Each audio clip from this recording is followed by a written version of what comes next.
बहुत ही सीधी और भगवान को मानने वाली थी, लेकिन उसकी सौतेली माँ उसके सीधेपन का फायदा उठाती थी और उस पर बड़े अत्याचार करती थी।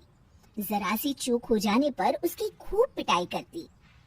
अरे सुनते हो, कोई लूला लंगड़ा देख इसकी शादी तय करो और इसे इस घर से बाहर का रास्ता दिखाओ। मीना एक चांडाल औरत है, इसलिए वो एक अच्छा घर देख सलोनी की शादी कर देते हैं। लेकिन वहाँ भी सलोनी से जलने वालों की कमी नहीं थी। निकिता उसे बिल्कुल पसंद नहीं करती थी। सलोनी, बात तो सुनो जरा। जी कहिए। आज शाम को मेरे बॉस खाने पर आ रहे हैं। ध्यान रहे उनकी खातिरदारी में किसी प्रकार की कोई कमी नहीं होनी चाहिए।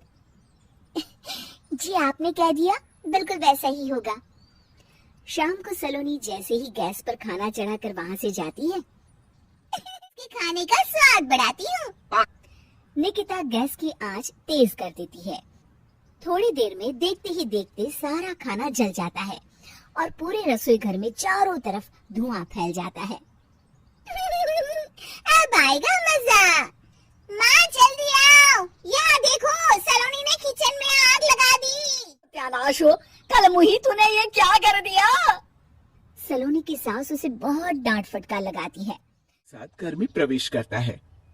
अरे भाई मोहन, ये क्या, तुम्हारे घर का क्या हाल हो रखा है? लगता है खाना जल गया है। चलो खाने का प्रोग्राम कैंसिल करो, मैं अपने घर जाके खा लूंगा। सर दरअसल सर मुझे माफ कर दीजिए। अरे कोई बात नहीं, घरों में ये छोटी मोटी बातें होती रहती है। मैं समझ सकता हूँ, फिक्र मत करो, मैं नाराज नहीं हूँ और इस बात का तुम्हारे प्रमोशन पर भी कोई असर नहीं पड़ेगा। चलो अब चलता हूँ मैं। बॉस के जाते ही मोहन सलोनी पर भड़क उठता है और उसे खूब खरी खोटी सुनाता है। भगवान, मेरी माँ तो कहती थी कि अच्छे लोगों के साथ हमेशा अच्छा होता है, फिर मेरे साथ ही बुरा क्यों होता है? आखिर मेरी गलती क्या है?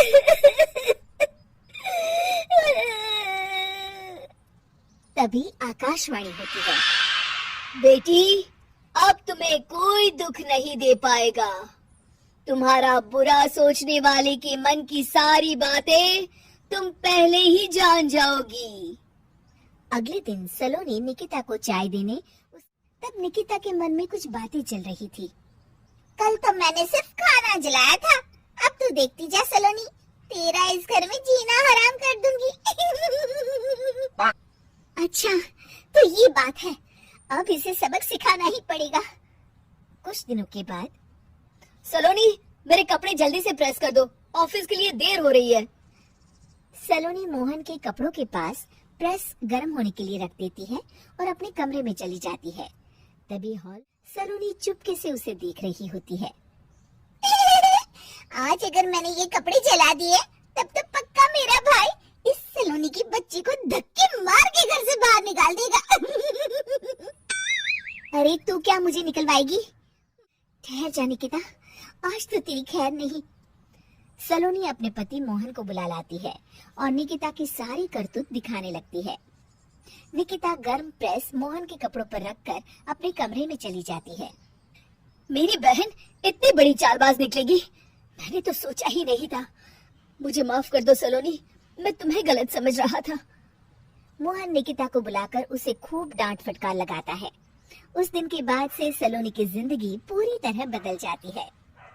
सलोनी हर किसी के मन की बात सुन लेती थी।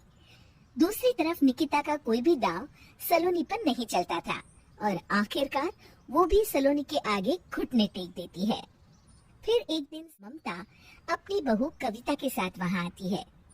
कविता मन ही मन कहती है, अरे ये बुढ़िया पागल है जो मुझे यहाँ लेके आ गई। कहा मैं अपनी किटी पार्टी छोड़ के इसके साथ यहाँ मरने आ गई। पता नहीं कब तक इसे झेलना पड़ेगा। अरे ये जल्दी मरे और इसकी सारी जायदाद मेरे नाम हो जाए। सलोनी कविता की सारी बातें सुन लेती। तुम अपनी सास की जायदाद के लिए उन्हें झेल रही हो और उनके मरने का इंतजार कर रही हो? ये तो गलत बात है। सलोनी की बात सुनकर कविता बिना देर किए कहती है, अरे ये तुमने कैसे सुन लिया? ये सारी बातें तो मैं अपने मन से बोल रही थी। तुमने कैसे सुन लिया? बस फिर क्या था, ये सुनते ही कविता के बगल में की चोटी पकड़ लेती है। क्यों रे कलमुही, तू मेरे बारे में ये सब सोचती है? मम्मी जी, मुझे माफ कर दीजिए। बड़ी आई मेरी जायदाद लेने वाली, मैं आज ही अपने वकील को बुलाकर सब कुछ छोटे बहू के नाम कर देती हूँ।